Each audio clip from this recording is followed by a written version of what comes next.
uunti-untiin kayo ng narcissist sa pera. Siyempre sa una ang gagawin sa inyo, ilalove bombing muna kayo para na sa ganun ma-hook kayo sa kanya. Pagka baliw na kayo sa kanya at in lababo na kayo, no?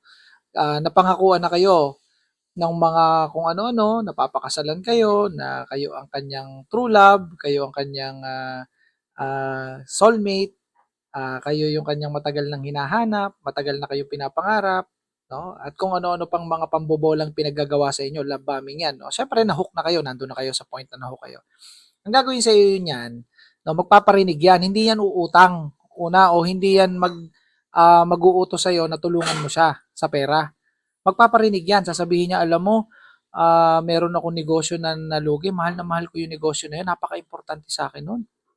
Gusto ko nga na ito ay buhayin muli o pondohan. Ganyan.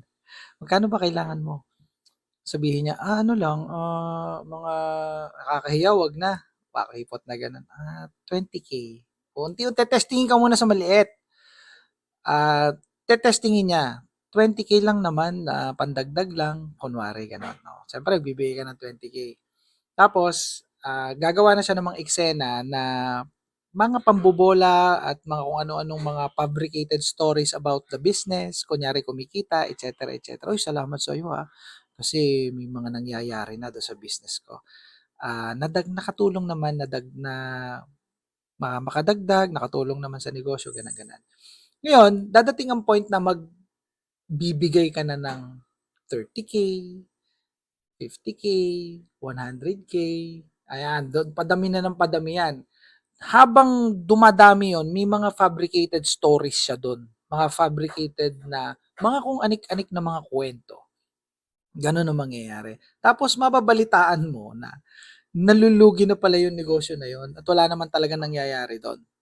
Sa madaling salita ay pinaglululoko ka lang. Okay? And then, igagaslight ka na, sasabihin na ikaw ay masama ang ugali kasi hindi mo na sinusuportahan, nilalait mo pa yung negosyo niya, na ganito, ganyan. Tapos ang mangyayari dyan is magsasarado yung negosyo. Ngayon, ikaw gusto mo makatulong. Mag-o-open ka ngayon ng suggestion para siya ay mapaligaya mo at tila ba ay magsimula kayong muli. Ayan, ikaw na mismo yung mag-i-initiate ng mga negosyo, mga pera. So kung ikaw ay mayaman, yun, magsisimula ka ng mahut-hutan. Ganun ang istorya niyan. Unti-untiin muna kayo, little by little, step by step. So bakit ko na ikukuwento to sa inyo? Kasi sobrang daming mga storya na ganito dito. Ang daming na-share sa akin. Maraming mga negosyante ako nako-coach dito na ganun na nangyari sa buhay nila. And then I cut, no?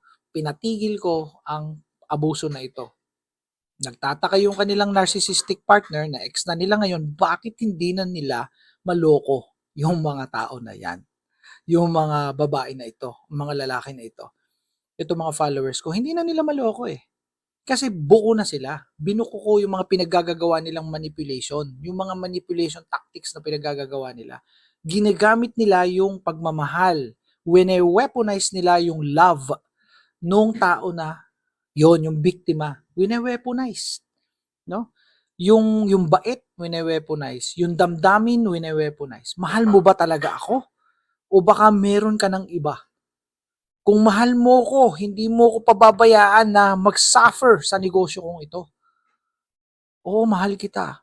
Sige, padadalhan kita ng kalahating milyon. Huwag kang mag-alala. See? Tapos sasabihin niya na may problema yung nanay ko. Nasa ospital. Ikaw rin ang pasasagutin ng ano. I-weaponize yung iyong damdamin. Sasabihin niya na alam ko close kayo ng nanay ko, nag-uusap naman kayo. Ayoko mapahamak ang nanay ko. So sa halip na siya yung silang magkakapatid ang magpopondo doon sa ospital o gagastos, ikaw ang pasasagutin ng hospitalization bills.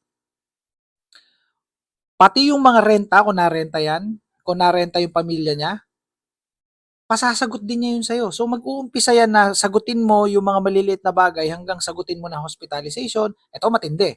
Pati yung problema ng mga kapatid niya sa susunod na mga araw o mga buwan, ipapasagot na rin sa'yo. Pati pa nga utang-utang, ikaw ang ituturo. Oh, mangutang kayo kay ate nyo. Ate ha? Mangutang kayo sa ate nyo sa US. kontakin niyo, sabihin niyo sabi ko, ganyan. So siyempre ikaw, manipulated ka na, no, nabilog na yung ulo mo, ayan na, magpapautang ka na ngayon ng walang bayaran. So itong mga naikukuwento kong ito ay manaka-naka at mga maliliit pa lang at mga sample pa lang ng mga kwento na nangyayari dito na sana ay makatulong sa inyo. Mamulat kayo sa katotohanan, ma-enlighten kayo, ma-realize ninyo na kayo'y pineperahan. Kasi akala ninyo mahal kayo eh. No? Pero hindi kayo mahal eh. Pineperahan kayo. Kung kayo ay mahal, hindi kayo peperahan.